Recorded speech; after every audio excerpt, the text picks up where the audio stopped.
Nkolisa nnyo mukuumulamu ogwo kati oyongereyo n'ekitundu kyaffe ekyokubiri ekyagataliiko nfuufu oluvannyuma lw'ebigezo ebya siniya ey'omukaaga okufulumizibwa olunaku olwaleero abayizi bangi abaabiyise batandise okujaganya.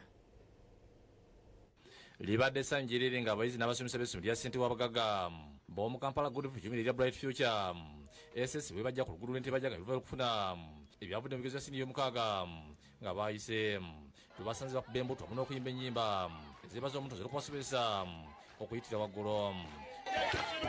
Akuli essomero Lwakubiri Gerard agambye nti okuyisa abayizi bonna 47 be baatuza nga balina obuntu basobozesa okubatwala mu yunivasite si kya bulijjo.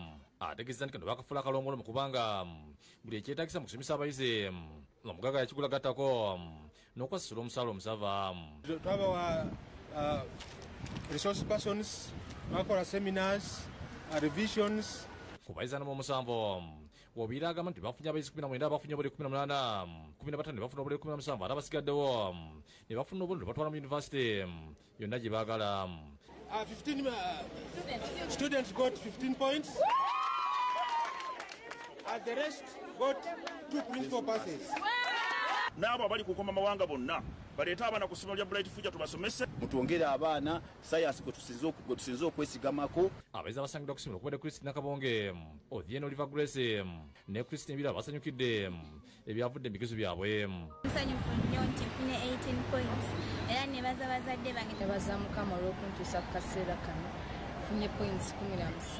I'm so glad that I got 18 points. Nsanje Irene nga musomesa w'Olungereza ku ssomero lino agamba nti ku mulundi guno bayisiza abayizi abawala bangi naddala bakola amasomo ga sayansi.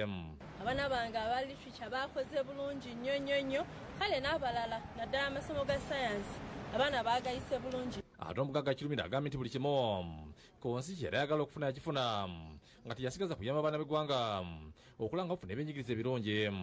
Essomero Bright Future libaddewo era likyaliyongeramu amaanyi n'okusukkirira awo eriri. Era abaana baffe tubeebaza nnyo n'abazadde tubeebaza okuweerera.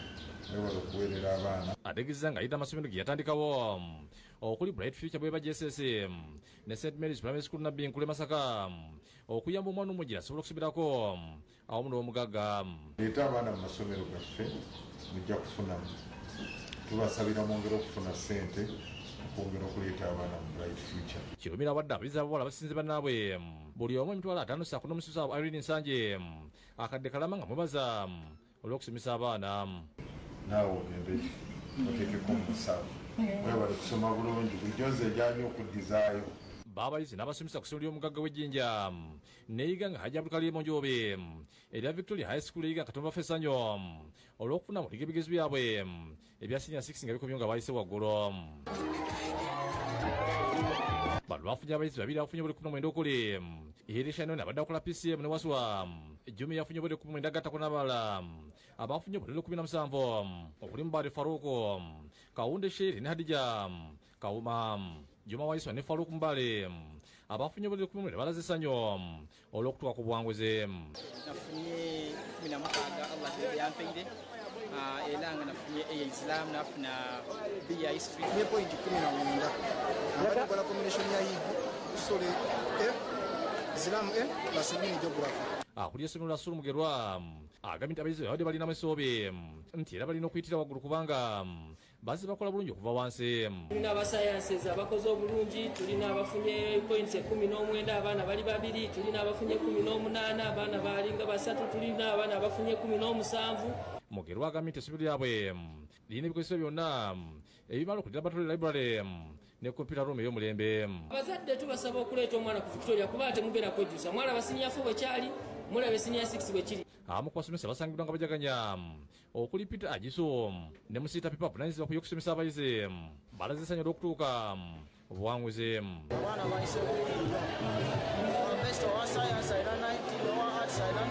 The best student with 19 points, there were 2. One of them was doing PCM. Nanyi essomero omugagga Abdulkarim Nju ne yeebazizza abayizi n'abasomesa olw'okutuukiriza kye baasuubiza.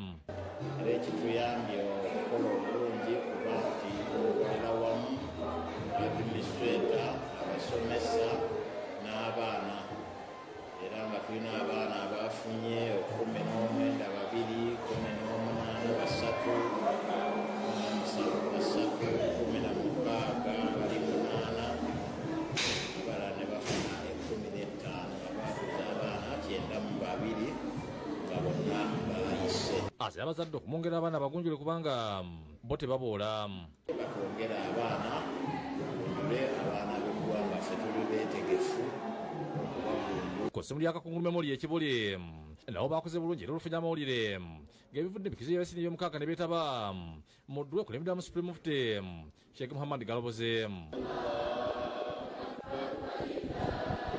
Yeebazza alo essomero lyabwe bulijjo okulisobozesa okukola obulungi ennyo. Bakola obulungi buli mwaka ate ng'ali kumpi n'ekibuga olwekyo oleeta omwana wano lugenda kwetusa. Batusabizi biri mu nsamu nga bonna bafunye obubonero obatwala ku yunivasite. Eyasinze masomo ga arts Sawankambo Shafik yafunye obubonero 19 ate yasinze mbasayansi yafunye obubonero 18. Omukulu w'essomero lino ajja Mirubwe ategeeza nti gabadde maanyi ga Katonda okutuuka ku buwanguzi buno. Era nga abaana baffe bakoze bulungi twebaza Allah alhamdulillah rabbil alamin. Mwana waffe asinze Sawankambo Shafik afunye obubonero 19. Twebaza Allah subhanahu wa ta'ala n'abalala ne bafuna 18, 17 era twebaza Allah olwa ekkula eryo lyatutuusizaako. Yeebaza abazadde abasomesa n'abayizi olw'okukolera awamu olw'okubatuuza ku buwanguzi. Neebaza bannange bonna betuweereza mu ssomero lino betukoze ffenna bakadde baffe aba board of governors beebale nnyo okutuwabula n'abayizi okutwaliza awamu okufaayo tugamba nti alhamdulillah rabbil alamin. Abamu ku bayizi betogedeko n'abatunnyonnyodde bwe baakoze naki kyabayambye okuyita.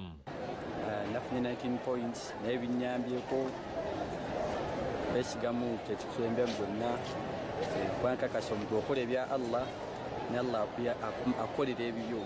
Nafunye 15 points alhamdulillah naye nga ensonga ezimu oba oliawo zituyambyeko okuyita ekisookera ddala kwekwata ku Mungu. Nga nafunye 15 points mbadde nkola biology chemistry ne FN. Nafunye 18 points BCM ekinyambyeko okuyita abadde Katonda nga nafunye points 15 era nga mbadde nkola BCM. Nafunye points 15. Era libadde sanjerere ku ssomero Exodus College sikulu erisangibwa Kisaabe 12 bonna abatute ebigezo by'omwaka ogwedde okuyita. Abayizi ng'akulembeddwa mu Simon Moye nga yafunye obuliri 20 abadde akola BCM tubasanze bajaganya.